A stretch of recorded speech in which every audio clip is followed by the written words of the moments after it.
Love bombing is what happens in the very beginning of a relationship with a narcissist. In this video, I want to talk about some signs of this, but I also want to talk about mutual love bombing. Do we actually love bomb the narcissist, and what does that mean exactly? Love bombing comes down to creating an intoxicating atmosphere. However, it also creates issues with control, dependency, and idealization. We know that love bombing is a clear red flag because it makes people become completely dependent on one another.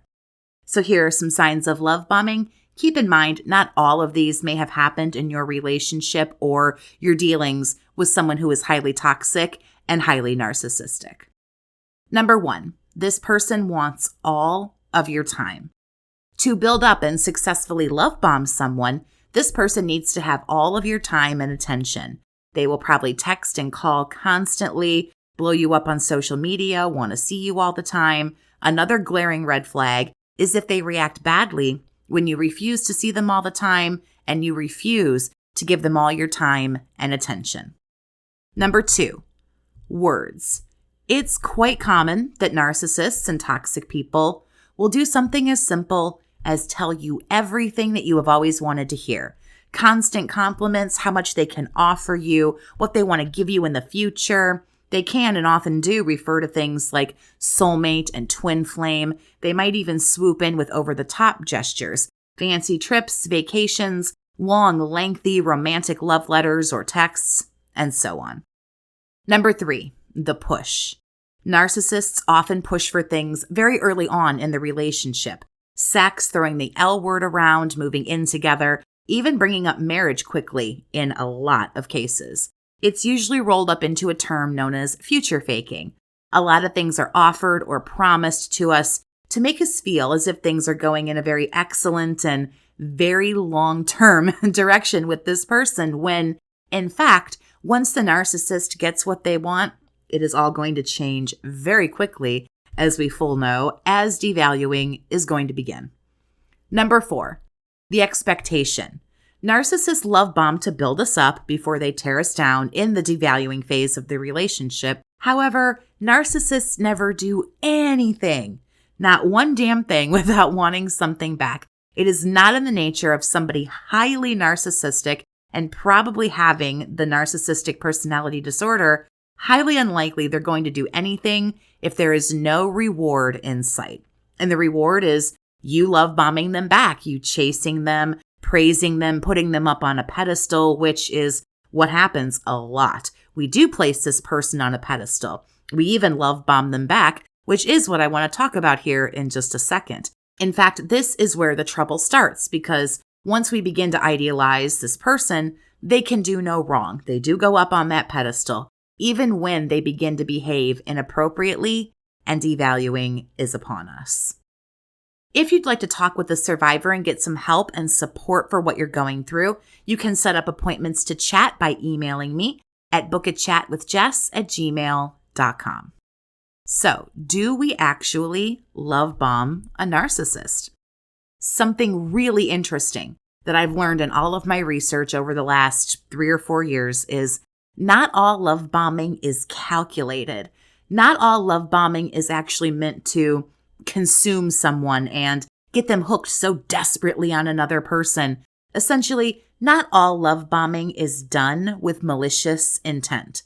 Love bombing is something that is absolutely done with a motive. We can't deny that. But not every motive is completely wicked. I believe that in a lot of cases, as we are being love bombed, we actually love bomb the narcissist in reciprocation. There are some instances where love bombing, while being associated with narcissism and narcissistic personality disorder, can also be done by those who have attachment disorders. Now, I am certainly not going to sit here and proclaim that I know everything about attachment disorders because, that would just end fast and wouldn't go well because I don't. I don't know much about them at all. But from reading about mutual love bombing, I can sit here and transparently say, I do feel as if I'm guilty of mild degrees of love bombing people in my past. And I know that I'm not alone in this. I read several articles about it. I can't be the only one who has ever experienced this. I've taken time to learn about myself. I know I have a codependent personality style, and it appears I do have some degree of attachment issue.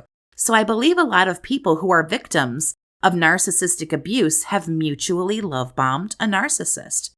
Narcissists love bomb with specific intent, don't they? We know this. They need to get people hooked on them as fast as possible before their true self can be hidden no longer. My research has uncovered that there's a side of love bombing that is more, I'm not exactly sure how to say it, but it's more innocent and maybe even a little bit naive. And I have had a very, can't stress that enough, very unpopular opinion for quite some time now that we actually aren't all that dissimilar from a narcissist. I believe highly empathic people and narcissists have trauma and issues with that. I feel we both have attachment issues.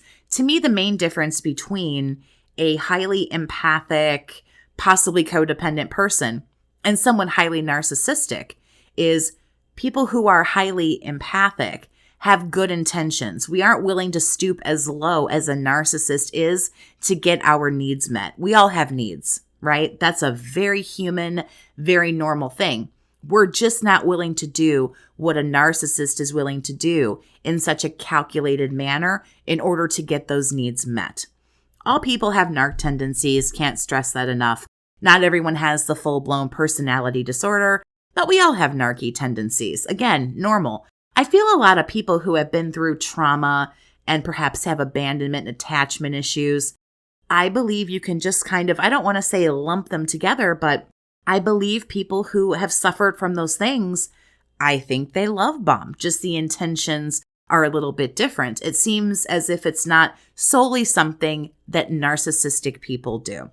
So if we've been love bombed or we believe that we might be doing this, one of the best things that we can do, one of the quickest things that we can do is recognize the behavior. That's why I wanted to go over some of the signs of love bombing. We want to take a look at ourselves and other people and see how all of this works.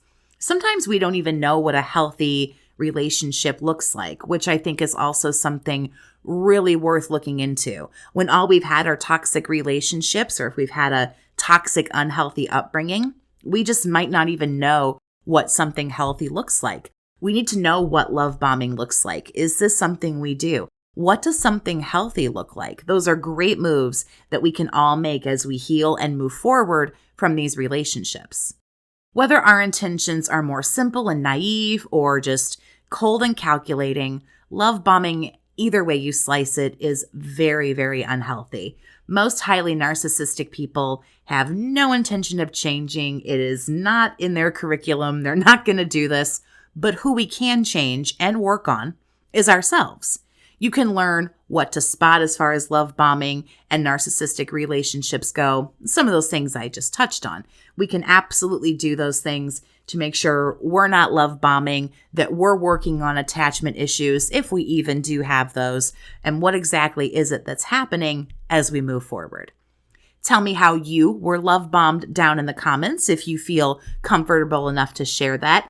Also tell me if you feel like you did mutual love bombing in some relationships or in some dealings that you've had with narcissistic people or even just well-adjusted people. Do you think there is any validity to mutual love bombing? Let me know. Like and subscribe if you haven't. Thank you so much for listening. Have a great day, survivor, and take care of yourself.